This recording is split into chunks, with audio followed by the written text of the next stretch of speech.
Let's make garlic pepper steak. Actually, first time ko lang to iluluto. So please, Chef Boy Logro, sapian mo ko. Let's go.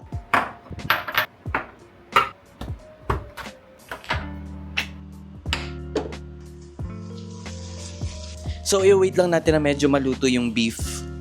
Okay na to. Nasunog.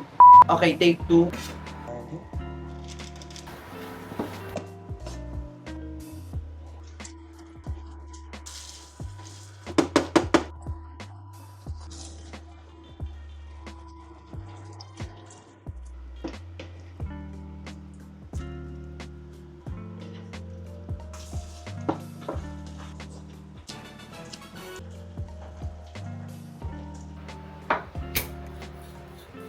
At ito na siya. Moment of truth. Ang sarap. Siguro kung may babaguhin lang ako, sana mas dinamihan ko yung sauce niya para medyo creamy siya. Pero nevertheless, ano daw, masarap siya. Good job, self. Yun lang.